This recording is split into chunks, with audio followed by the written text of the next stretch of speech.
राधे राधे। उम्मीद करते हैं कि आप लोग बहुत ही अच्छे होंगे।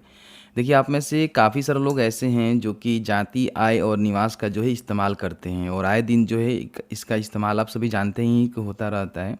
किसी प्रकार का सरकारी योजना का लाभ लेना है, किसी तरह की वैकेंसी के लिए फॉर्म भरना है या फिर कहीं एडमिशन लेना है, स्कॉलरशिप का लाभ लेना है, तो आपको कहीं न कहीं जाति, आवास और आपका जो ये होता है आय प्रमाण पत्र होता है वो आपका लगता रहता है। लेकिन एक्चुअल में इन तीनों सर्टिफिकेट का जो वैलिडिटी होता है यानी कि जो वैधता होता है उसके बारे में मोस्टली सारे लोगों को पता नहीं होता है कि आखिर इसका जो वैलिडिटी होता है कितने सालों तक का होता है। सो आज की इस वीडियो में आपको जो है प्रॉपर जानकारी हम देने वाले हैं कि इसका जो वैलिडिटी होता है वो कितने सालों का होता है और किस तरह से इसको आप कहीं भी अगर कोई मान लीजिए गलत इन्फॉर्मेशन आपको मान लीजिए बहुत बार क्या होता है कि जो कार्यालय वाले लोग होते हैं ना वो भी आपको गलत इन्फॉर्मेशन देते हैं कि नहीं ये वाला जाति हम नहीं लेंगे, वो वाला लाइए, नया लाइए।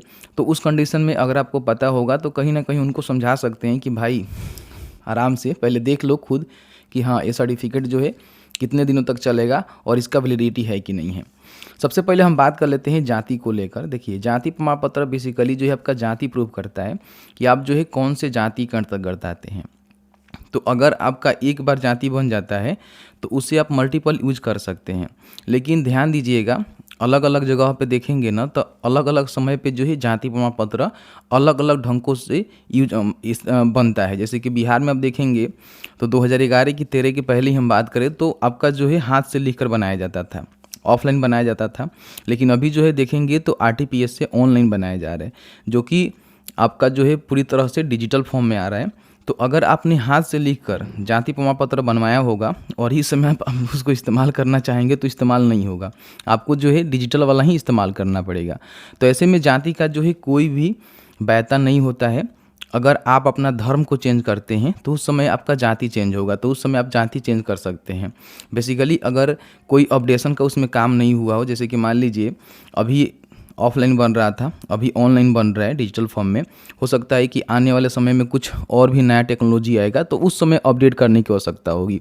लेकिन अगर आपने डिजिटल फॉर्म का जो जाति प्रमाण पत्र है बनवा लिया हुआ है तो आपको बार बार बनवाने की आवश्यकता नहीं होती है, क्योंकि आप जाति प्रमाण पत्र पर ही देखेंगे ना तो इसमें मेंशन कर दिया गया है कि इसका जो है कोई भी वैधता नहीं होता है जब तक कोई नया नियम ना लगे और साथ ही साथ अपने धर्म को आप चेंज ना करें। ठीक है, तो जाति का कोई भी वैधता नहीं होता है।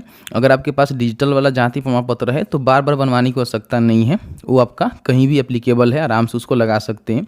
अगर कोई कह रहा है कि नहीं लगेगा तो उसको समझाना है। ठीक है, ये बात है। ठीक है, मैंने आपको क्लियर कर दिया। अब यहाँ पे हम बात कर लेते हैं आय प्रमाण पत्र की। देखिए, आपका जो आय बनता है ना वो वार्षिक में बनता है, जैसे कि एक साल का पूरा जो आपका फैमिली का आय होता है ना उसमें इंक्लूड होता है। तो आय जो है बेसिकली एक साल के लिए ही वैलिड होता है। जैसे कि मान लीजिए अगर आपने 1 जनवरी 2023 को अपना आय बनवाया हुआ है, मतलब सपोज कर लीजिए तो 1 जनवरी 2024 को एक्सपायर कर जाएगा, यानी कि एक साल का उसका वैलिडिटी होता है। लेकिन ध्यान देंगे कि जो भी उसमें आय मेंशन होता है ना वो आय आपके अगले वाले सेशन में हो सकता है कि चेंज हो सकता है। आपके घर का जो है 70,000 रहेगा, हो सकता है कि अगली साल 80,000 हो जाए, तो इसलिए उसको एक वित्तीय वर्ष के बाद यानी कि एक साल के बाद आपको चेंज करवानी होती है।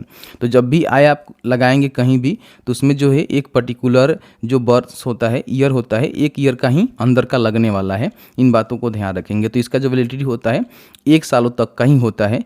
हाँ, कई बार क्या होता है कि आपको रिसेंट का भी आय देना पड़ सकता है, कई जगह मांगे जाते हैं तो उस समय में रिसेंट का बना कर दे सकते हैं। लेकिन इसका जो वैलिडिटी होता है पूरी तरह से 1 साल का होता है।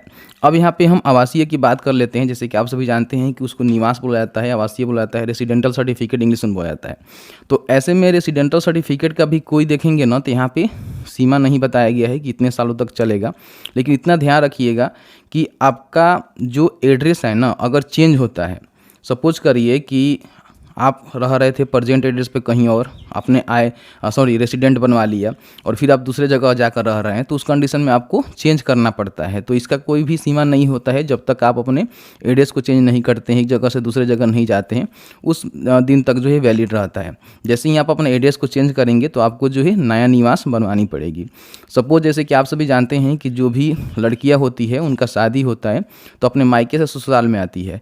तो मायके का जो उनका रेसिडेंटल सर्टिफिकेट होगा वो उनके ससुराल में नहीं लगेगा, उनका ससुराल का जो है अलग से उनका रेसिडेंटल सर्टिफिकेट बनेगा और उसके बिहाफ पे वो सारे काम होंगे कि हाँ यहाँ के ये निवासी हो गई है। उसके बाद उसके आधार कार्ड में जाएंगे, अपन उसका नाम में देवी करवाना, या फिर यूँ कह ले कि उसके जो पति है उसका नाम अपडेट करवाने के लिए तो निवास मांगा जाता है, ठीक है। तो इस तरह के वर्क करते हैं। तो इसका भी कोई समय सीमा नहीं होता है, लेकिन हाँ आपका एड्रेस चेंज होता है तो कहीं ना कहीं ये आपको लगानी पड़ती है।